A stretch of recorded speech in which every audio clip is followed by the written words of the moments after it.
Welcome back to our channel, guys. My name is Dallas. And my name's Nataliah. And in today's video, we're going to be taking a look at two of the largest grocery delivery platforms, Instacart and Shipt. As a disclaimer, Shipt and Instacart are not available everywhere, so make sure to Google if it's available in your area before you continue on with the rest of our video.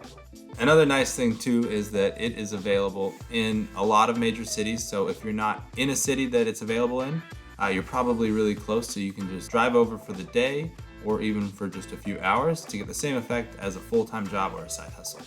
So to compare these two apps, we had to test them. We've both been working for Shipt and Instacart for a little over a year now, and it has generated a nice source of income on the side for us. In this video, we will compete to see which app makes us the most money in 3 hours. So with that said, we're gonna spin a wheel to see who will be using which app. Without further ado, let's get started. All right, guys, so how this is gonna work is I'm gonna spin the wheel over here, whatever app that I land on, that's gonna be the app that I use. Whatever app I don't land on, Natalia will use. Sweet. All right, so let's spin the wheel.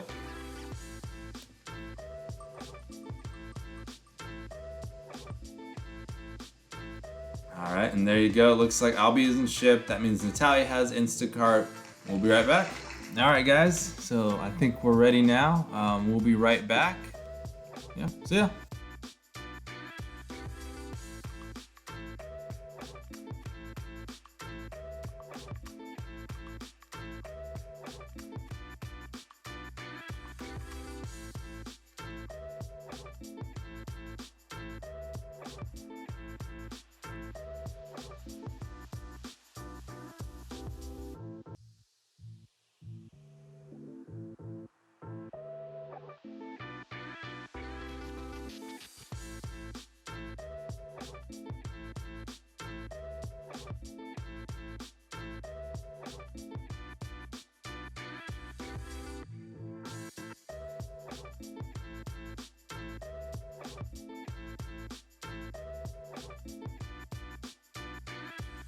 All right, guys, we just got back from our Instacart versus Shipt challenge, and it's time to look at the numbers. So in just 3 hours, I was able to make $69.54.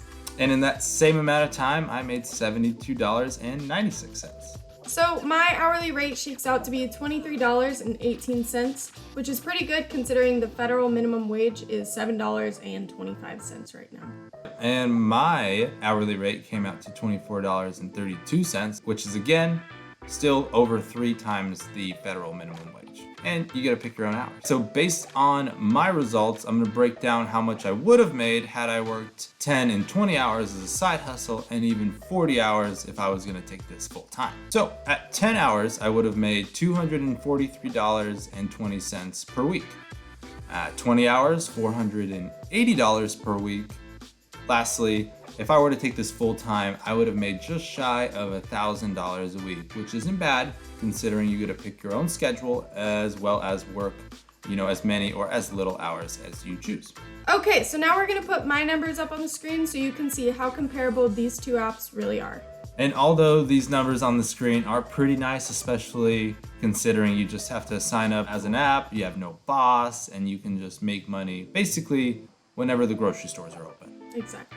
There is one thing to remember though with all these platforms, and Postmates and DoorDash included, that you will be receiving a 1099 contract, meaning that you aren't paying taxes immediately, which is both good and can be bad if you're not doing the proper steps like putting some money aside in a savings account. Don't forget, taxes do change every year as well. So the current tip that I have is write off your miles and depreciation on the car. Those will add up and counteract the costs of at least delivery-based 1099 contracts where you're using your own personal vehicle. At the end of the day, when it comes to the miles and how much you're getting taxed, as long as you write off the miles, you're not going to get taxed as much as the full 20 to 30%, which makes a huge difference at the end of the year.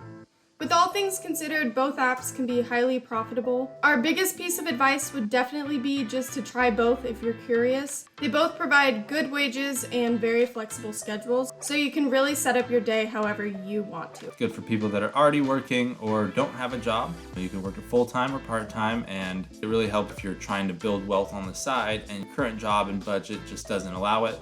This gives you an option to start bringing in a couple extra $100 to do the initial baby steps of investing and saving for the future.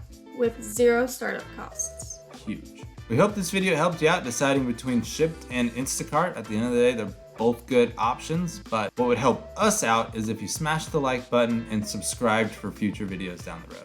All in all, thanks for watching till the end. Peace.